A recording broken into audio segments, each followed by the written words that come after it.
परमेश्वर पिता का धन्यवाद हो कि आज संडे आफ्टर असेंशन है, यानी वो इतवार प्रभु यीशु मसीह के स्वर्गारोहण के बाद का। और कलीसिया पूरे जगत में इसको बड़े खुशी के साथ मनाती है, क्योंकि प्रभु यीशु मसीह ने जाने से पहले कलीसिया को बहुत सांत्वना दी है और सांत्वना के वचन कहे, may God bless you all. जैसे आप सुने, प्रभु आपको बड़ी आशीष और बरकत दे। पवित्र आत्मा हमारी सहायता करे कि आपके समझने में और हमारे बोलने में खुदावंद यीशु मसीह की महिमा हो। आमीन।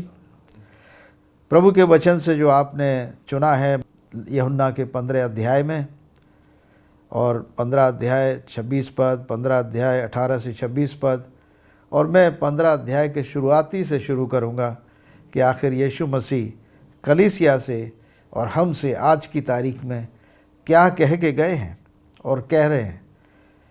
यीशु ने कहा, सच्ची दाखलता मैं हूँ और मेरा पिता किसान है। जो डाली मुझ में है और नहीं फलती, उसे वो काट डालता है, और जो फलती है उसे वो छांटता है। इसको हम प्रूनिंग कहते हैं हॉर्टिकल्चर की लैंग्वेज में, ताकि और फले। तुम तो उस वचन के द्वारा जो मैंने तुमसे कहा है शुद्ध हो। यहाँ पर इस बात को समझना है कि खुदावंद यीशु मसीह अपने आप को सच्ची दाखलता करें, जीवन की दाखलता, यानी अनंत जीवन, बहुतायत का जीवन, परमेश्वर का जीवन इसी दाखलता में है। और कलीसिया को और कलीसिया के विश्वासियों को कह रहे हैं कि तुम डाली हो, चाहे किसी भी डिनोमिनेशन के क्यों ना हो।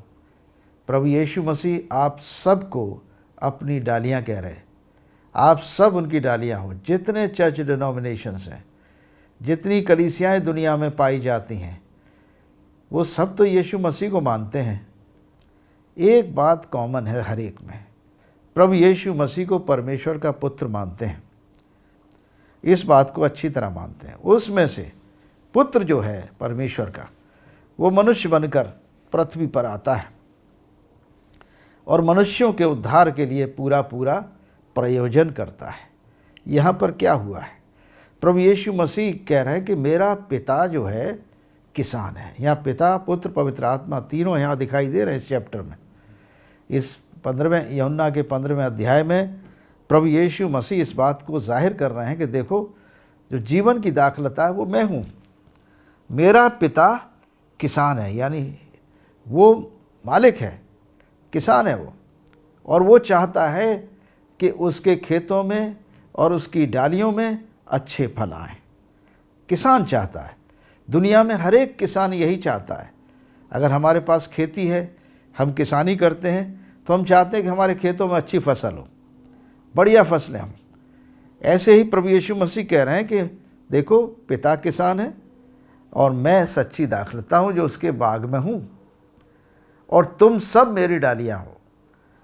डालियाँ हो, अगर तुम मुझ में बने हो और नहीं फलते हो, तो किसान क्या करेगा? उन डालियों को काट डालेगा और आग में झोंक देगा।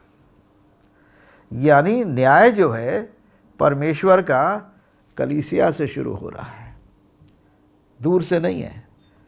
अविश्वासियों में न्याय नहीं हो रहा है। पहले अविश्वासियों के साथ परमेश्वर न्याय नहीं कर रहा है। सबसे पहले विश्वासियों को फल रहित डालियों पर न्याय आ रहा है। फल रहित डालियाँ, हम अपने को बहुत क्रिश्चियन कहें, हम बड़े बड़े डिनोमिनेशंस का नाम लें, हमारे बाप दादा बिशप पादरी हो सकते हैं, हमारे नाम भी बड़े बाइबलिकल हो सकते हैं, बाइबल में से हो सकते हैं नाम, परंतु फल उस नाम के अनुसार नहीं है। आज यीशु मसीह हम में एक अच्छा चरित्र, अच्छा जीवन और फलदायक जीवन देखना चाहते हैं। फल कौन से दिखने चाहिए हमारे अंदर? गलतियों की किताब और उसका 5 अध्याय और उसके 22 और 23 पद में फलों का जिक्र है। प्रभु यीशु मसीह ने वचन के अनुसार, संत पौलुस ने पवित्र आत्मा के द्वारा इन फलों का जिक्र किया है। शरीर के फल हैं अलग और आत्मा के फल अलग हैं। प्रभु यीशु मसीह आत्मा के फल की बात कर रहे हैं। प्रेम, आनंद, मेल, धीरज, कृपा, भलाई, विश्वास, नम्रता और संयम। हमारे अंदर ये फल दिखने चाहिए। इन्हीं फलों के कारण दुनिया के लोग हमारे पास दौड़े आएंगे। यदि हमारे अंदर, हमारी डाली यानी हमारी कलीसिया में प्रेम का फल है, आनंद का फल है, धीरज का फल है, लोग कृपालु हैं, दयालु हैं, दया करने वाले हैं, मदद करने वाले हैं, दूसरों की मदद करने वाले हैं, बीमार वहाँ चंगे होते हैं, अंधों की आंखें खुलती, बहरों के कान, गूंगे बोलते, लंगड़े चलते और दुष्ट आत्माएं निकाली जाती हैं। लोगों की चिंता है, बीमारों का ख्याल किया जाता है, गरीबों का ख्याल किया जाता है। प्रेम, आनंद, मेल, धीरज, कृपा, भलाई, दूसरों की भलाई की जाती। विश्वास है, एक दूसरे पर लोग विश्वास रखते हैं, परमेश्वर पर विश्वास रखते हैं, आपस में भी विश्वासघात नहीं करते, आपस में खूब विश्वास करते हैं, चर्च के प्रति विश्वास योग्य हैं, विश्वास योग्यता उनकी पक्की है और इस प्रकार से वो विश्वास के फल ला रहे हैं। विश्वास, आनंद, मेल, धीरज, कृपा, भलाई, विश्वास, नम्रता और संयम। तमाम तरीके की ज़िंदगी में दुनिया में परीक्षाएं आती हैं, उन सारी परीक्षाओं में हमारे लोग संयमी होती है। कलीसिया संयमी है और वो संयम के फल जब हम में होते हैं तो जानते हैं उन फलों को खाने के लिए लोग हमारे पास आते हैं। अरे निष्फल पेड़ के पास कौन जाएगा? आप सोचिए, जिस पेड़ की डाली में, जिस पेड़ पर फल नहीं है, उस पेड़ के पास आदमी जाना भी पसंद नहीं करेगा अगर फल का पेड़ है। जिस पेड़ पर फल होते हैं उसी पेड़ पर लोग फल खाने की इच्छा रखते हुए नज़दीक आते हैं। हमारे और आपके फल, कलीसिया के फल इस दुनिया के लोगों को दिखना चाहिए ताकि दुनिया के लोग मसीह के उन फलों की ओर खिंचे चले आएं और उस सच्चाई को पहचान लें, उस सच्ची दाखलता को पहचान लें जिसकी हम डाली हैं। हमारे द्वारा लोग मसीह को जानें, ये प्रभु की इच्छा है। फल हमारी सेवा के लिए है, दूसरे मनुष्यों के लिए, और उनको खींचकर प्रभु यीशु मसीह के पास, सच्ची दाखलता के पास लाने के लिए वो फल लगे। इसलिए आज प्रभु का वचन, यीशु मसीह ने स्वयं अपने चेलों से कहा कि तुम लोग जब जाओगे दुनिया में, जब मैं यहाँ नहीं रहूँगा, तो तुमको एक फलदायक डाली बनना है और जिसके फलों के द्वारा लोग मुझ तक पहुँच सकें। वरना अगर फल नहीं लगेंगे तो यीशु के पास कौन आएगा? हम हो सकता है मसीह हो सकता है हमारी कलीसिया हो सकता है मसीह के नाम से जाने जाते हैं, रोटी पानी भी खा रहे हैं। इसलिए डालियों की जिम्मेदारी है कि वो फलदायक हों। कलीसिया की जिम्मेदारी है कि उसमें फल आएँ, पवित्र आत्मा के फल दिखाई दें। उन फलों के द्वारा हमें लोग पहचानेंगे कि हम किस दाखलता के डाली हैं। और जब हम दाखलता हमारी एक है, हमारे फल भी एक से होना चाहिए। दुनिया की कलीसिया कोई भी क्यों न हो, हर एक कलीसिया की दाखलता यीशु मसीह है। जीवन का वृक्ष, जीवन का सोता केवल यीशु मसीह है। इसीलिए प्रभु यीशु मसीह ने कहा यूहन्ना के 14 अध्याय उसके 6 पद में, मार्ग और सत्य और जीवन मैं ही हूँ, बिना मेरे द्वारा कोई पिता के पास नहीं पहुँच सकता। हे मेरे प्रियो, यीशु के बिना कोई परमेश्वर पिता के पास नहीं पहुँच सकता। पहुँचने का तरीका यीशु मसीह ने बता दिया कि मैं सच्ची दाखलता हूँ और सच्ची दाखलता हूँ। मेरा पिता किसान है और वो किसान दाखलता में, उसकी डालियों में फल देखने आता है। और जो डाली और जो दाखलता फलदायक होगी, किसान उससे प्रसन्न होगा, किसान उससे आनंदित होगा, किसान उस डाली को और भी छांटेगा ताकि बहुतायत से फले। और जो डाली किसान देखेगा कि अरे ये तो फल ही नहीं रही है, ये तो सूख गई, इसको काट के फेंक देगा, आग में झोंक दी जाएगी। यानी वो अंतिम न्याय जो आग की झील है, उसमें कलीसिया और चर्च के लोग उस झील में डाल दिए जाएंगे, आग की झील में। क्योंकि उनके अंदर फल नहीं आ रहे हैं, परमेश्वर के योग्य फल नहीं है, किसान के योग्य फल नहीं है। यीशु मसीह ने साफ कह दिया है कि बिना मेरे द्वारा कोई पिता के पास नहीं पहुंच सकता। क्यों? क्योंकि मैं दाखलता हूँ, तुम डालियाँ हो, और किसान हमारा परमेश्वर पिता है।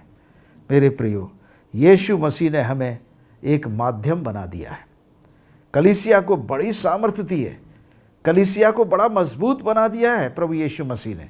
इसीलिए यीशु मसीह की देह कहलाती कलीसिया।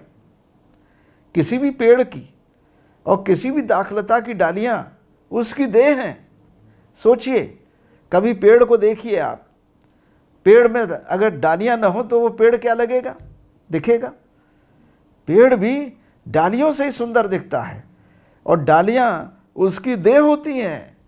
अगर देह और डालियां सूख जाएं तो देह खराब हो जाती है।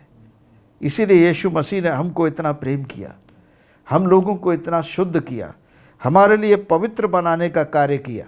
लिखा है, तुम मेरे उस वचन के कारण जो मैंने तुमसे कहा है शुद्ध हो, पवित्र हो जाओ, यीशु के वचन के द्वारा। और जब पवित्र होंगे तो हम पवित्र आत्मा के फल भी अपने जीवन में लाएंगे।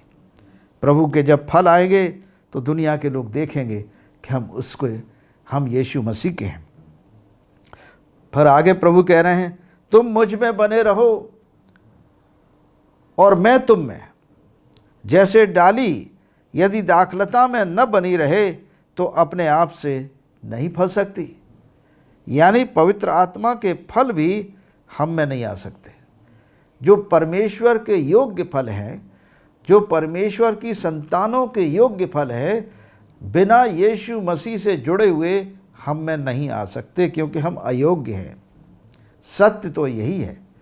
हमारी अयोग्यता, हमारी दुर्बलता, हमारी कमज़ोरी, हमारी स्थिति परमेश्वर पिता भी जानता है, पुत्र भी जानता है, पवित्र आत्मा भी जानता है। हम दुर्बल मनुष्य हैं, हम लोग पाप में पैदा हुए हैं, शारीरिक रूप से पैदा हुए हैं।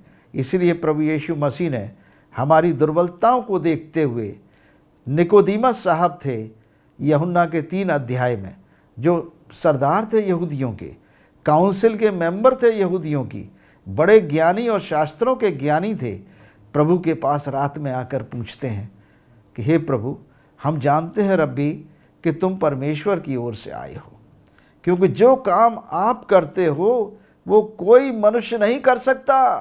जो फल मैं आप में देखता हूँ वो कोई ऑर्डिनरी आदमी में नहीं देख सकता, ऑर्डिनरी प्रॉफिट में नहीं देख सकता, न किसी नबी में देखे गए, न किसी भविष्यवक्ता में देखे गए। किसी नबी ने कभी भी किसी कोढ़ी को शुद्ध नहीं किया, किसी 5 रोटी 2 मछली से 5000 को नहीं खिलाया, किसी नबी ने अंधे की आंखें नहीं खोली, बहरों के कान नहीं खोले, गूंगे को जुबान नहीं दी, लंगड़ों को चलाया नहीं, बीमारों को चंगा नहीं किया, दुष्ट आत्माओं को निकाला नहीं किसी नबी ने। एलीशा ने मुर्दों को जिंदा किया, एक आध को, एलिया ने किया, कोढ़ियों को शुद्ध किया, बस। उससे ज़्यादा आश्चर्य कर्म यीशु मसीह के समय में हुए। मुर्दों को जिंदा किया यीशु मसीह ने, और जीवन की बातें बताई हैं, न्याय की बातें नहीं, दंड की बातें नहीं, जबरदस्त क्रोध की बातें उन्होंने किसी से नहीं कही, प्रेम की बातें कही है कि परमेश्वर का प्रेम है क्या। परमेश्वर के प्रेम को यीशु मसीह ने प्रकट किया और निकोदीमस को यह समझाया कि देख, मैं मानता हूँ कि तू यहूदियों का सरदार है, तू सब कुछ जानता है, तू व्यवस्था को मानता है, व्यवस्था को जानता है, लेकिन फिर भी जान ले कि तुझे नए सिरे से जन्म लेना अवश्य है। अब वो चकरा गया कि हे प्रभु, नए सिरे से जन्म कैसे ले सकते? बूढ़ा व्यक्ति माता के गर्भ में दोबारा कैसे जा सकता है और कैसे जन्म ले सकता है? यीशु ने कहा, तुझे आत्मा और जल से जन्म लेना अवश्य है। आत्मा जिधर चाहता है जाता है, जिधर से आता है। आज़ादी है आत्मा से। और यही बात हम आपसे आज कह रहे हैं। प्रभु यीशु मसीह का जन्म कैसे हुआ, इस बात को हम समझ लें। माता मरियम के ऊपर लूका के किताब में बहुत साफ लिखा हुआ है जब माता मरियम ने कहा कि मैं तो कुंवारी हूँ, मेरे बच्चा कैसे हो सकता है, मैं तो आदमी को जानती तक नहीं है। तब जिब्राइल ने कहा कि देख, पवित्र आत्मा तुझ पर साया करेगा और जो पवित्र तेरे गर्भ में आएगा वो परमेश्वर का पुत्र कहलाएगा। सोचिए, यीशु का जन्म तो पवित्र आत्मा से हुआ है, इसलिए वो परमेश्वर का पुत्र कहलाया। और यूहन्ना के 1:12 में प्रभु यीशु के वचन में यीशु ने खुद कहा है कि जितनों ने यीशु मसीह पर विश्वास किया उन सब को उसने परमेश्वर की संतान होने का अधिकार दे दिया। यानी परमेश्वर की संतान बनाने का अधिकार केवल यीशु मसीह को है, जिसका जन्म पवित्र आत्मा से हुआ है, और वही हमें नया जन्म भी दे सकता है, आत्मा और जल से। और इसी जन्म की बात बिना करे हुए कोई भी परमेश्वर की संतान और उसकी डाली नहीं बन सकता। यीशु मसीह का हमारा पहला जन्म शारीरिक होता है और हमारा दूसरा जन्म आत्मा का होता है, विश्वास का जन्म होता है। जब हमने यीशु मसीह को अपना प्रभु और अपना मुक्तिदाता ग्रहण किया है, हमारा जन्म हो जाता है, और ये हमारा जन्म आत्मा का जन्म कहलाता है। और जब विश्वास का जन्म होता है, पवित्र आत्मा हमारे ऊपर आ जाता है यीशु के नाम से। पवित्र आत्मा का वरदान हमें मिल जाता है, पवित्र आत्मा हमारी देखभाल करने लगता है, स्वर्गदूत हमारे लिए नियुक्त कर दिए जाते हैं, जो नए बच्चे को जो नया जन्म लिया है उसकी देखभाल, उसे सिखाने के लिए और उसे सही मार्ग पर रखने के लिए वो पाक रूह हमारी सहायता करते हैं। पवित्र आत्मा हमारा सहायक के रूप में आ जाता है। यही पवित्र आत्मा यीशु मसीह ने स्वर्गारोहण के बाद दूसरे प्रेरितों के काम की किताब में लिखा है, पेंटिकॉस्ट के दिन इसी पवित्र आत्मा को जो यीशु मसीह ने वायदा किया लूका 24 में, उसी पवित्र आत्मा को प्रभु यीशु ने उतारा। और वही पवित्र आत्मा जो योएल भविष्यवक्ता उसके 2 अध्याय उसके 28 और 29 पद में लिखा है कि अंत के दिनों में मैं अपना आत्मा सब प्राणियों पर उड़ेलूँगा, तुम्हारे बेटे और बेटियां भविष्यवाणी करेंगे, तुम्हारे जवान स्वप्न देखेंगे, दर्शन देखेंगे, बूढ़े स्वप्न देखेंगे, तुम्हारे दास और दासियों पर भी मैं अपना आत्मा उड़ेलूँगा। तो आज 2000 साल से प्रभु यीशु मसीह का समय है, ये अंत का समय है, चर्च एज है ये। इस वक्त पवित्र आत्मा का कार्य हो रहा है। पवित्र आत्मा का जन्म हर एक मसीही को लेना अवश्य है। हो सकता है बाइबल के बारे में अच्छी तरह जानते हो, निकोदीमस के समान आप बहुत बड़े ज्ञानी हों, निकोदीमस के समान आप सारे शास्त्रों के ज्ञानी हैं, आज्ञाओं को मानते हैं, लेकिन आपका नया जन्म नहीं हुआ है, तो आप समझ लीजिए परमेश्वर के राज्य में प्रवेश नहीं कर सकते। ये प्रभु यीशु का कहना है, मेरा कहना नहीं है। यीशु मसीह यूहन्ना के 3 अध्याय में यही बात कर रहे हैं।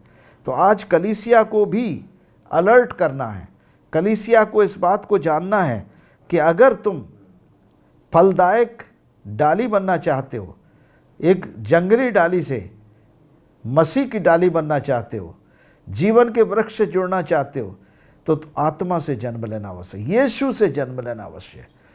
पहला जन्म हमारा पहले आदम का जन्म है, पहले आदम का जन्म शारीरिक जन्म है, और ये अंतिम आदम जो यीशु मसीह है, ये आत्मा है। और इस आत्मा से जन्मे हुए आदम के द्वारा जब हम जन्म लेते हैं तो हमारा आत्मा का जन्म होता है। इसी को नया जन्म, इसी को बॉर्न अगेन कहते हैं। यही मनुष्य है जो आत्मा के चलाए चलेगा, और जो आत्मा के चलाए चलता है वही परमेश्वर के पुत्र हैं, वही परमेश्वर के बेटे और बेटियां हैं। मेरे प्रियो, यीशु मसीह कह रहे हैं, मैं दाखलता हूँ और तुम डालियाँ हो। जो मुझ में बना रहता है और मैं उसमें, वो बहुत फल फलता है, क्योंकि मुझसे अलग होकर तुम कुछ भी नहीं कर सकते। हमारी स्थिति ये है जो हमने बताया कि मनुष्य बेचारा है, मनुष्य लाचार है, यीशु के बिना कुछ नहीं कर सकता। सत्य है ये। यीशु को जब तक अपना प्रभु और मुक्तिदाता वो ग्रहण न करेगा तब तक कुछ नहीं कर सकता, कोई फल उसमें नहीं आ सकते। यदि कोई मुझ में बना न रहे तो वो डाली के समान फेंक दिया जाता है, सूख जाता है, लोग उन्हें बटोर कर आग में झोंक देते हैं और जल जाती हैं वो। इसी प्रकार यीशु कह रहे हैं, यदि तुम मुझ में बने रहो और मेरा वचन तुम में बना रहे तो जो चाहो मांगो वो तुम्हारे लिए हो जाएगा। ये कब हो रहा है? डाली जो पेड़ से जुड़ी होती है, जो दाखलता से जुड़ी होती है डाली।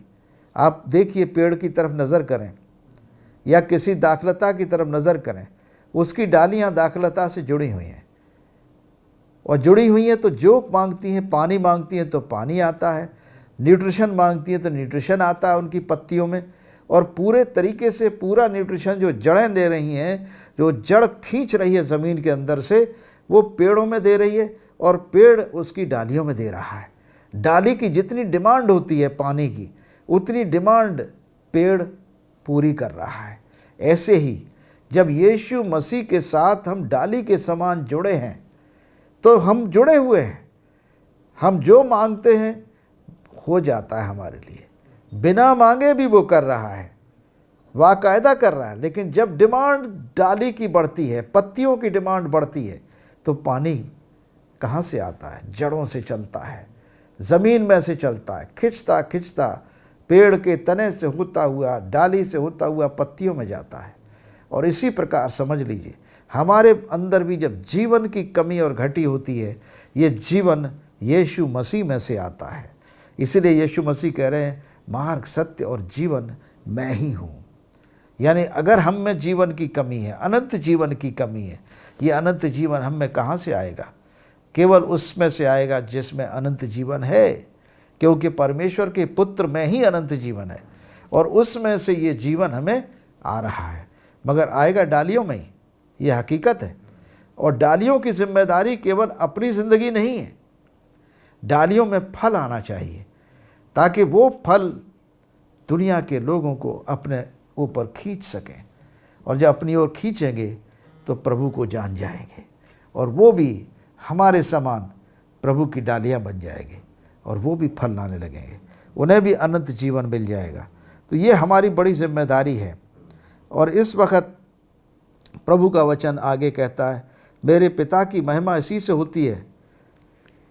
किससे होती है? कि तुम बहुत सा फल लाओ, तभी तुम मेरे चेले ठहरोगे। जैसे पिता ने मुझसे प्रेम रखा है, वैसा ही तुमसे मैंने प्रेम रखा है, मेरे प्रेम में बने रहो। प्रभु का वचन कहता है कि यदि तुम मेरी आज्ञाओं को मानोगे तो मेरे प्रेम में बने रहोगे, जैसा कि मैं पिता की आज्ञाओं को मानता हूँ और उसके प्रेम में बना रहता हूँ। मैंने ये बातें तुमसे इसलिए कही हैं कि मेरा आनंद तुम में बना रहे और तुम्हारा आनंद पूरा हो जाए। मेरी आज्ञा ये है, जैसा मैंने तुमसे प्रेम रखा है वैसा ही तुम भी एक दूसरे से प्रेम रखो। इससे बड़ा प्रेम किसी का नहीं कि कोई अपने मित्रों के लिए प्राण दे। जो आज्ञा मैं तुम्हें देता हूँ, यदि तुम उसे मानो तो तुम मेरे मित्र हो। अब से मैं तुम्हें दास न कहूँगा, क्योंकि दास नहीं जानता कि उसको स्वामी क्या करता है, परंतु तुम्हें मित्र कहा है, क्योंकि मैंने जो बातें अपने पिता से सुनी वे सब तुम्हें बता दी हैं। तुमने मुझे नहीं चुना, परंतु मैंने तुम्हें चुना है। बहुत बड़ा स्टेटमेंट है ये। तुमने मुझे नहीं चुना, परंतु मैंने तुम्हें चुना है और तुम्हें नियुक्त किया है कि तुम जाकर फल लाओ और तुम्हारा फल बना रहे, कि तुम मेरे नाम से जो कुछ पिता से मांगो वो तुम्हें दे। अर्थात ये है कि क्या हम में चुनने की शक्ति भी नहीं रह गई? अर्थ ये है कि हम लोग एकदम नालायक हो गए, किसी योग्य नहीं रह गए। इसलिए परमेश्वर के पुत्र को मनुष्य बनकर पृथ्वी पर आना पड़ा और मनुष्यों का चुनाव करके, मनुष्यों को अपने समानता में बनाकर, चेले बनाकर, जिम्मेदारी देकर, कलीसिया के हाथों में जिम्मेदारियां देकर प्रभु यीशु मसीह स्वर्ग में चले गए, ताकि हम कलीसिया प्रभु यीशु मसीह की जो मिनिस्ट्री है, उसकी जो इच्छा है, उसे हम पूरा कर सकें। हकीकत है कि मनुष्य में चुनने की शक्ति नहीं है, वो गलत चुनाव कर लेता है। मनुष्य हमेशा शारीरिक चुनाव करता है जब शरीर में होता है, और मनुष्य जब आत्मा में होता है तो आत्मिक चुनाव करता है। प्रभु यीशु मसीह के लोग आत्मिक हैं, शारीरिक नहीं हैं। शरीर में हैं ज़रूर हम, लेकिन हम आत्मा हैं। शरीर में रहते हैं परंतु आत्मा है। हम मिट्टी के घर में रहते हैं परंतु हम आत्मा हैं, क्योंकि हमारा नया जन्म हुआ है, हमने मसीह यीशु में नया जन्म पाया है। ये नया जन्म है जो हमें संभाले रहेगा अनंत जीवन तक, अनंत काल के जीवन तक हमें संभाले रखेगा। और यही अनंत जीवन है जिसकी सहायता के लिए हमारे प्रभु यीशु मसीह ने इसी 15 अध्याय के 26 पद में सहायक के बारे में बातचीत की है। जब सहायक आएगा जिसे मैं तुम्हारे पास पिता की ओर से भेजूंगा, अर्थात सत्य का आत्मा, वो जो पिता की ओर से निकलता है, वो मेरी गवाही देगा। और तुम भी मेरे गवाह हो क्योंकि तुम आरंभ से मेरे साथ रहे हो। चेलों से प्रभु यीशु मसीह कह रहे हैं कि देखो, मैं जानता हूँ तुम लोग दुर्बल हो, कमज़ोर हो, तुम्हें ज़रूरत है आत्मिक शक्ति की, सुपरनेचुरल पावर की ज़रूरत है। तुम्हें ज़रूरत है परमेश्वर के आत्मा की, जो तुम्हारे संग रहकर, तुम्हारा सहायक बनकर तुम्हें शक्ति दे, तुम्हें समझ दे, तुम्हें बुद्धि दे, तुम्हें ज्ञान दे और तुम्हें पावर दे, शत्रु की सारी सामर्थ पर शक्ति दे। इसीलिए यीशु मसीह ने कहा कि तुमने मुझे नहीं चुना, परंतु मैंने तुम्हें चुना है, कि तुम्हें नियुक्त भी किया है कि तुम फल लाओ और तुम्हारा फल बना रहे। लूका के 10 अध्याय उसके 19 पद में यीशु मसीह ने कहा, मैंने तुम्हें सांपों और बिच्छुओं को रौंदने का और शत्रु की सारी सामर्थ पर अधिकार दिया है, किसी वस्तु से तुम्हारी हानि न होगी। इसी बात को हम देखें इस 16 अध्याय में मत्ती के और 18 पद से प्रभु यीशु मसीह ने पतरस से कहा कि तू पतरस है, मैं तुझ पर अपनी कलीसिया बनाऊंगा, इस पत्थर पर मैं अपनी कलीसिया बनाऊंगा और अधोलोक के फाटक उस पर प्रबल न होंगे। मैं तुझे स्वर्ग राज्य की कुंजियां दूंगा, जो कुछ तू पृथ्वी पर बांधेगा स्वर्ग में बांध दिया जाएगा, जो कुछ तू पृथ्वी पर खोलेगा स्वर्ग में खोल दिया जाएगा। प्रभु यीशु मसीह ने अपनी कलीसिया को सारे अधिकार दे दिए हैं। अब कलीसिया जो प्रभु की देह है, जो डाली है, उसकी जिम्मेदारी है कि वो जुड़ा रहे प्रभु यीशु मसीह से, जबरदस्त जोड़ बना रहे, कभी टूटने वाला नहीं होना चाहिए।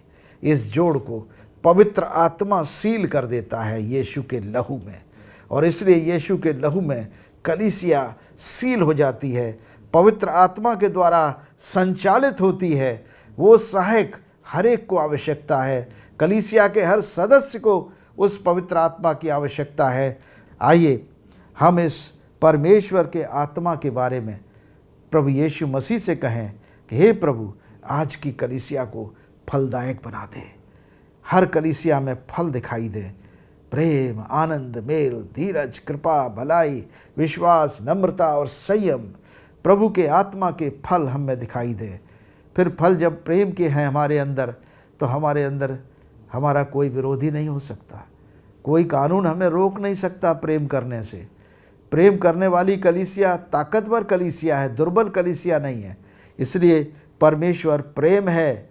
यदि प्रेम हम में है तो परमेश्वर हम में बना रहता है। यदि हम आपस में प्रेम करते हैं तो परमेश्वर हमारे बीच में बना रहता है। आइए हम प्रार्थना करें। हे जीवते परमेश्वर, हम आपका धन्यवाद करते हैं आज के दिन के लिए, और ख़ास तौर से इस कलीसिया के लिए, जिसके लिए आज प्रभु आपने इस वचन को दिया है कि वो कलीसिया नहीं परंतु प्रभु यीशु मसीह की देह की हिस्सा है।